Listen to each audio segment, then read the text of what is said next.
Universidad Católica de Chile Televisión presenta la entrevista de Raquel Correa.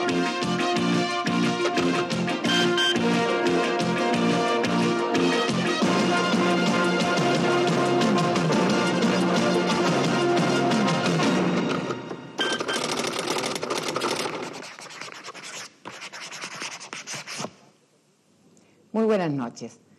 Hoy vamos a hablar de política y de economía, de desarrollo, de pobreza, de inflación, de expectativas. Lo vamos a hacer con un economista, un ministro, Sergio Molina, que pudo haber sido una estrella del fútbol, como su hermano Claudio. Fue campeón de salto largo, 7 metros, campeón escolar durante 10 años, récord. Algunas cosas. Pero no pasa la historia como deportista, en verdad, Sergio Molina, sino que como el coordinador del Acuerdo Nacional y el autor de una fórmula que el año 86 fue un escándalo, fue un gol político, cuando él propuso que la oposición se uniera, buscara un solo candidato y tuviera un programa común. Ahora está de ministro en Odeplan, y Odeplan convirtiéndose en ministerio. ¿Va a tener que jurar de nuevo? Así es. Ese va a ser otro récord, pues. Un ministro que tiene que jurar 2 veces en tan poco tiempo y siempre en el mismo cargo en la práctica. Así es. ¿Cuándo sería? Bueno, hoy día, simplemente hoy, sí, fue aprobado por la Comisión Mixta de la Cámara de Diputados y del Senado las últimas modificaciones del proyecto, y esto ya queda terminado, y se supone que la ceremonia va a ser el 19 de julio. Ya, pero esto no se va a llamar más Odeplan, sino que Ministerio de Planificación y Cooperación. Ministerio de Planificación y Cooperación. Largo el nombre, seguramente van a seguir llamando ministro de... Es posible, es posible. Ministro Molina, la gente dice, se comenta mucho, esto es un aumento de la burocracia. Se crea este nuevo ministerio, ya estaba cumpliendo toda una función Odeplan, lo convierte en ministerio. Se espera también el de Benninger, que tiene rango de ministro, también convertirlo en ministerio. ¿No se trata de un aumento de burocracia, aumentar empleados públicos? En realidad esta fue una discusión que... ¿O repartir cuotas de poder también? No, no es tanto como eso. En realidad hubo esta discusión en la Cámara y en el Senado, porque unas objeciones que se hicieron es que se creaban más funcionarios. La verdad es que sube en materia de funcionarios el ministerio como tal de 416 a 441, 25 funcionarios nuevos. Y en el año 88 eran más de 500. Pero eso por ley, o sea, no es cuestión de que este otro año empiezan a meterle más gente. No. Queda una planta determinada y ese es el límite y ese es el número de funcionarios que va a tener el plan. Y no, prácticamente hay un aumento mínimo y bastante menos que lo que ha tenido siempre el plan. De tal manera que no hay un aumento de burocracia y prácticamente todos funcionarios profesionales. En el gobierno anterior, Odeplan fue prácticamente el cerebro, donde allí se estudiaban las políticas, donde se hacían los grandes estudios. Ahora da la impresión de que han estado más bregando por convertirse en ministerio que haciendo cosas. ¿O estoy equivocada? Simultáneamente las dos cosas. ¿Sí? Simultáneamente las dos cosas, sí.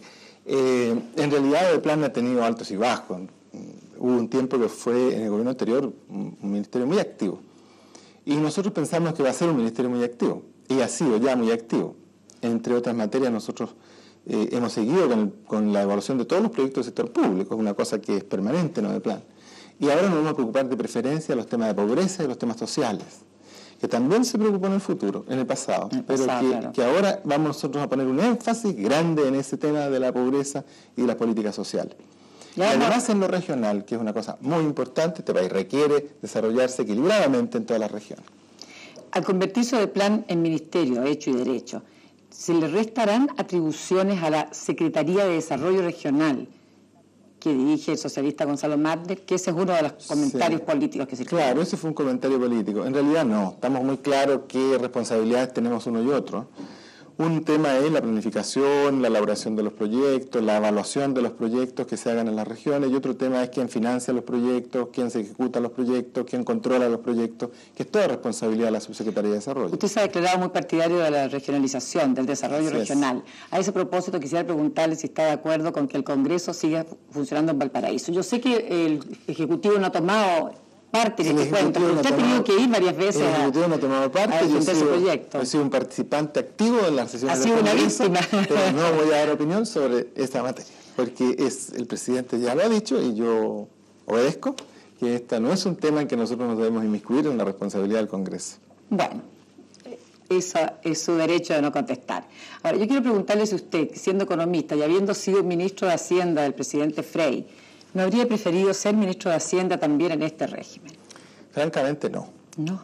No. ¿Usted piensa que la economía debe planificarse? Porque no. se supone que esa es una de las funciones de Odeplan. Algunos consideran que no debe planificarse. Sí, eso está pasado es de moda. El concepto moderno de planificación es muy distinto al que existía antes. Hoy día la planificación no es algo rígido, que se traduce en grandes libros detallados, no. Es fundamentalmente buscar la coherencia en las políticas públicas. Más que una planificación, es buscar la coherencia en las políticas públicas y la eficiencia en la inversión del Estado. Y esa es una cuestión muy esencial en todas las actividades. La empresa privada o la empresa pública tiene que buscar la eficiencia en su acción. Ministro, durante la campaña de la oposición entonces, gobierno ahora, se insistió mucho que cuando volviera la democracia al país iba a llover la ayuda a la cooperación extranjera. Yo quiero preguntarle muy derechamente, ¿cuánto efectivamente ha llegado en estos 4 meses de gobierno, casi 4 meses de gobierno? La primera respuesta es que prácticamente no ha llegado nada, salvo 4 millones de dólares del gobierno sueco destinados a las escuelas más atrasadas, el programa de 900 ese proyecto de las 900 escuelas. Pero sí, ustedes habían hablado de 500 millones de dólares que estaban comprometidos. Y más. En realidad el proceso es bastante lento, sería largo de explicar, pero el proceso, primero hay que tener convenio con los países. En segundo lugar, los países hay que saber a través de qué mecanismos ayudan.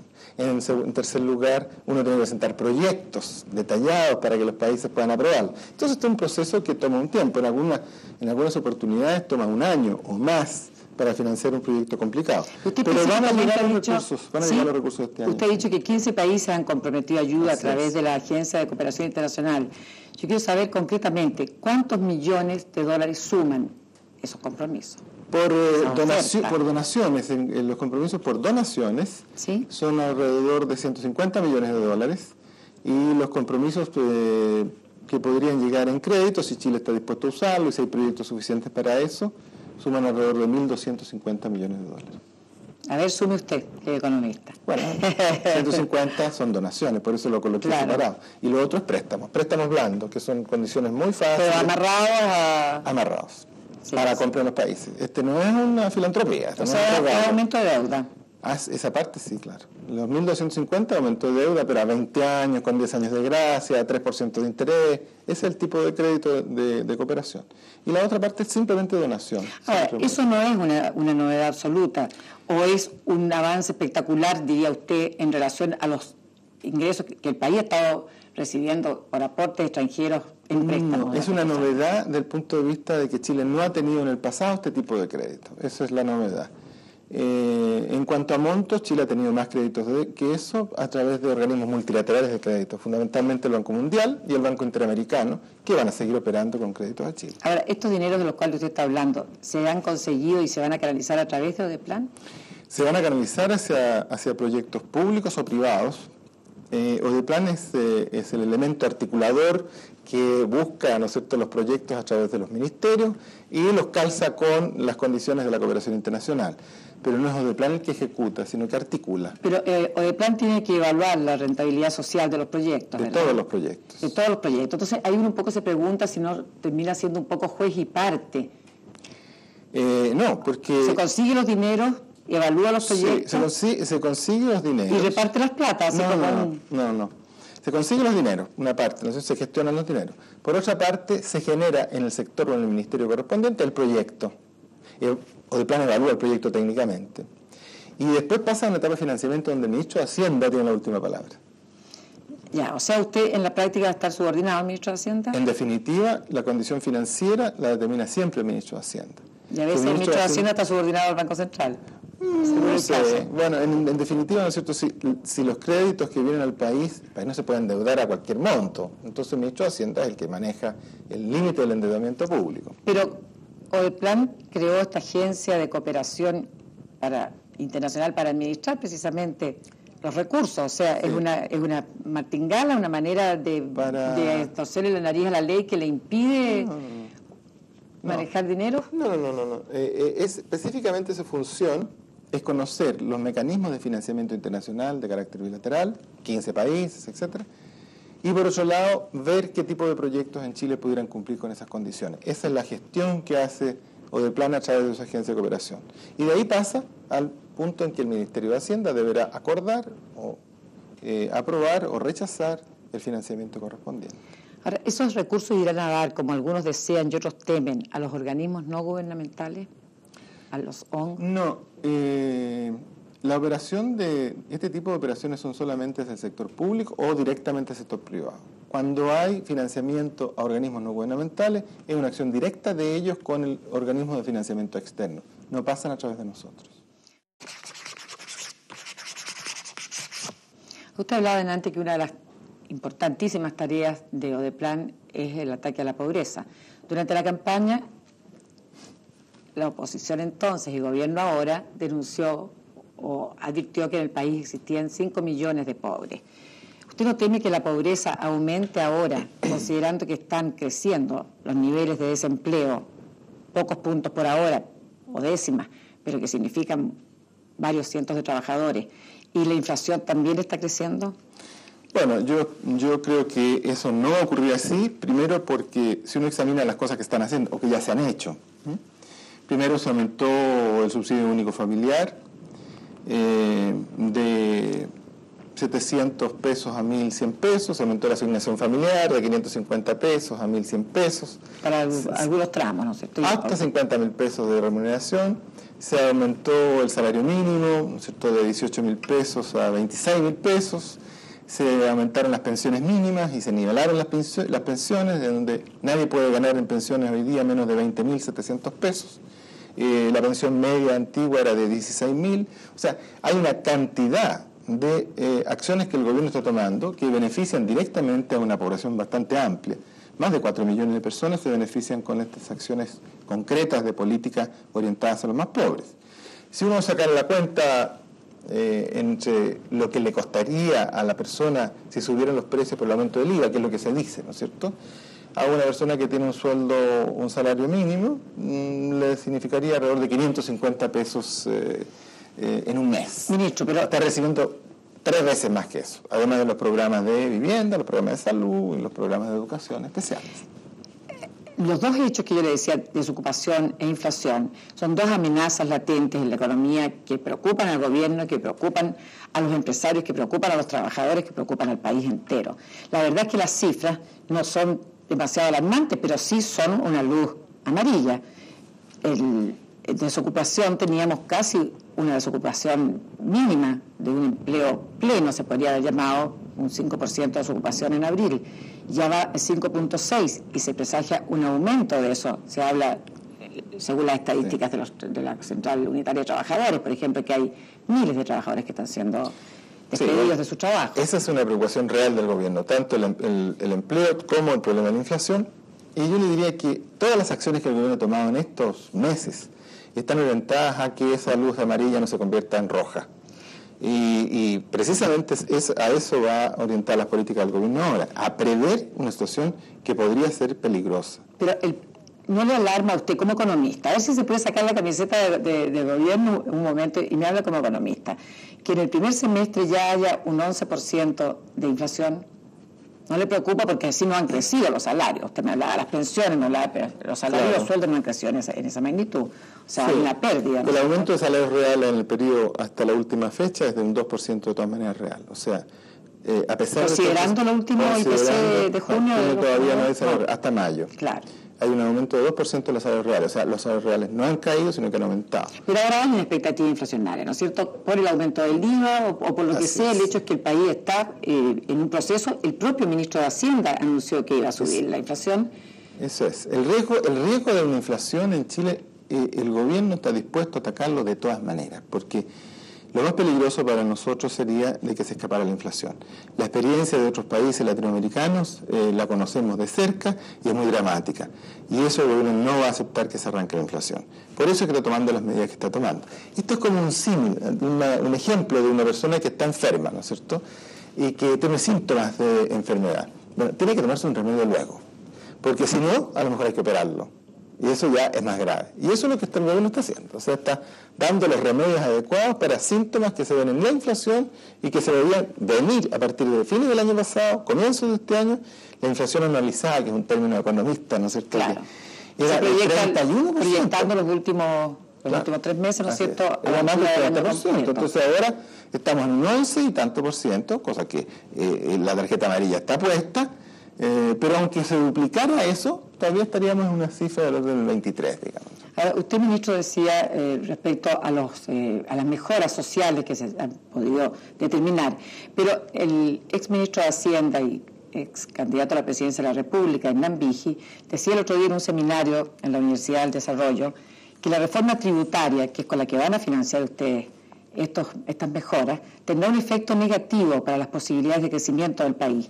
En vez de ser un beneficio, finalmente será un elemento negativo para los más necesitados. A mí me interesa plantearle esta duda y esta crítica de Hernán Vigi, que es la crítica que han planteado muchos de los empresarios y de los economistas en este país también. Yo no diría mucho, porque resulta de que la ley de reforma tributaria fue aprobada por la inmensa mayoría del Congreso y por una buena parte de los chilenos, porque en el fondo, si uno quiere mejorar la condición de los más pobres, alguien tiene que pagar. Esta cosa no es gratis. Y pensar de que se va a mejorar por gracia del Espíritu Santo, a veces yo creo en el Espíritu Santo, no ocurre así a veces en la economía. Entonces, me parece a mí que uno de los errores que cometió Vigi, por ejemplo, fue haber bajado el impuesto al valor agregado en lugar de haber mejorado la salud, por ejemplo. ¿Sí? Ahí tenemos una diferencia, la hemos tenido desde hace tiempo y la seguimos teniendo ahora. Pensar de que sin la reforma tributaria las cosas se van a mejorar es simplemente decir una frase sin ninguna base de sustentación. Bueno, la base de sustentación es que el país el año pasado creció en un 10% y este año las expectativas más optimistas lo dejan creciendo en un 4%, creció en un 10%, y algunos dicen que sería menos. Creció en un 10% con una tendencia inflacionaria seria, con un aumento de las importaciones de un 35%, que son 3 veces o 4 veces más que las exportaciones, amenazando una crisis de comercio exterior de extrema gravedad. Si el país no detiene ese proceso, lo lleva a una crisis de extrema gravedad, tanto en inflación como en una crisis externa. Y nosotros no podemos aceptar semejante cosa. Ahora, usted está dando ese diagnóstico tan determinante porque se refiere a un periodo anterior, pero yo creo que usted nos haga, así como tuvo tanta visión para el acuerdo y para el programa alternativo, poner juntos a sectores que en ese momento, el año 86, jamás habrían imaginado que podrían sentarse en una misma mesa. Yo quiero que usted nos diga, ministro, ¿cómo cree usted realmente que será el año 1990 para Chile desde el punto de vista económico? El año 1990 creo que va a ser el año más difícil del gobierno.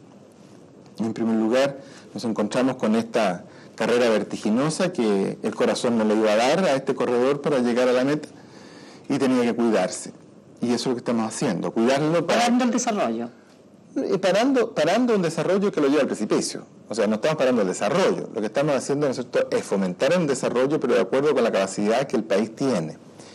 Y lo que estamos haciendo no es parar el desarrollo, porque el país sigue creciendo, ¿no? Va a crecer menos que el año pasado. Pero también hay que considerar otras cosas. Menos de la mitad que el año pasado. Sí, pero hay que considerar otras cosas. El país venía creciendo, pero no creciendo, recuperándose de una caída brutal que tuvo el año 82. Y fue una buena política de recuperación y exitosa de parte del gobierno pasado. Y hay que reconocerlo, fue una exitosa política de recuperación. Pero recuperarse es distinto a crecer. Porque uno se recupera cuando tiene una capacidad instalada, no necesitamos invertir más porque basta utilizar esa capacidad instalada, porque tiene mano de obra ociosa y el país puede crecer sin invertir. Pero llegamos al límite. Y ahora, para crecer nos va a costar más. Tenemos que invertir más. ¿Usted dice que se está creciendo sin invertir? Prácticamente sin invertir o invirtiendo muy poco en los años pasados, salvo el año 1989, que fue un buen año de inversión. Usted está, aún como economista, le quiero preguntar si está de acuerdo en continuar con el ajuste tal como se está llevando, que algunos sostienen de que habría que anexarle algunas medidas porque no está produciendo los efectos deseados o está prolongando mucho el sistema, que habría que devaluar, en fin, hay discusiones. Bueno, este es un tema que nosotros lo discutimos muy profundamente. A nadie le gusta tomarse estas medicinas malas, no sé, a nadie le gusta, porque es una cosa que, bueno, políticamente no es confortable, que la gente se queja porque o hay despidos o porque la demanda baja, etcétera, por varias razones. Pero yo creo que el proceso de ajuste debe seguir hasta que tengamos la certeza que el país va a seguir caminando. El presidente dijo una cosa muy interesante en Talca. Nosotros queremos lento pero seguro. O sea, no nos vamos a precipitar, ni vamos a perder la cabeza. Queremos que el país tenga un crecimiento, si es más lento, pero seguro. De tal manera que no nos vamos a despeñar ni a perder lo avanzado. Yo creo que en el pasado y en el gobierno anterior, en los últimos años de recuperación, como decía, se hicieron avances importantes. Nosotros no podemos retroceder de eso. El presidente de los empresarios, don Manuel Feliú, dijo ayer: el ajuste ha sido exitoso en bajar el crecimiento, pero no en reducir la inflación. ¿Usted piensa que eso no es así? ¿Que no es un crecimiento mediocre al que se está aspirando?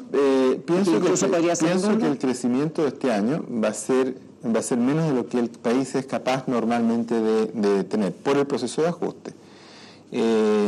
Pero no creo de que ese crecimiento ese es un crecimiento que va a ir sostenidamente hacia arriba. Si este año tenemos 3 o 4%, el próximo año con certeza vamos a tener un crecimiento mayor. Y ahí están todas las condiciones dadas, le podría llevar una cantidad de Pero a mí me gustaría en los últimos minutos que nos pasáramos del tema puramente económico a un tema de carácter más político. Estamos ya a las puertas de las reformas laborales. ¿No piensa usted que puede producirse un gran problema social, que el gobierno va a tener sus primeros choques serios después de sortear más o menos algunos otros temas complicados, pero que ahora con los trabajadores y los empresarios esta es una legislación extremadamente sensible. Yo diría que este es un gran test para el gobierno, para los partidarios del gobierno y para los grandes agentes que están envueltos, los empresarios y los trabajadores. Creo que el país tiene que tomar conciencia que esta es la legislación más delicada que se va a poner. Pero ahí hay un tercer protagonista, que son los políticos, que por la vía de la indicación los trabajadores van a presionar. Los partidos políticos en el Congreso, los representantes, digamos, en el Congreso, van a verse sometidos también a ciertas presiones. Afortunadamente, creo yo que se ha ido avanzando mucho en el grado de acuerdo y quedan límites bastante definidos donde está el desacuerdo. Y en las últimas reuniones que ha habido en el día de hoy incluso, se ha llegado a acotar muy claramente cuáles son los puntos de desacuerdo. Y en esos puntos de desacuerdo van a focalizar la atención. Ahora, yo creo que, y quisiera que este mensaje quedara claro, es una legislación extremadamente sensible para el país. Aquí todos tenemos una gran responsabilidad, el gobierno, los parlamentarios, los trabajadores y los empresarios. Son los grandes agentes que van a trabajar una legislación que para el país es vital. Ahora eso lo están haciendo más allá de los intereses de cada uno. Mirando los intereses de los empresarios, los intereses de los trabajadores. Bueno, el gobierno lo que está haciendo es tratando de proponer la legislación más justa. Ciertamente que habrán opiniones y se discutirá en el Congreso, para eso el Congreso, y yo creo que el Ministerio del Trabajo y el gobierno en general va a poner todos sus argumentos y los riesgos que hay de caer en una legislación de esta naturaleza en liviandades o superficialidades. Esto es realmente muy serio. O sea, pero en el programa de la concertación se hacían muchísimas más concesiones que las que ahora se ve dispuesto al gobierno a hacer en su proyecto. Yo no usaría la reforma laboral. Yo no usaría la palabra muchísimo. Hay algunos cambios pero relativamente pequeños. En todas las cosas centrales se mantiene el programa de la concertación. Hay 1 o 2 puntos de diferencia ahí en algunos aspectos, por ejemplo, con la negociación por ramas de actividades, ahí hay un punto de diferencia. Pero no son muchos, son pocos. Sí, hay varios puntos, pero esos otros puntos los vamos a seguir tratando la próxima semana con otro entrevistado. Muy buenas noches y muchas gracias. Universidad Católica de Chile Televisión presentó la entrevista de Raquel Correa.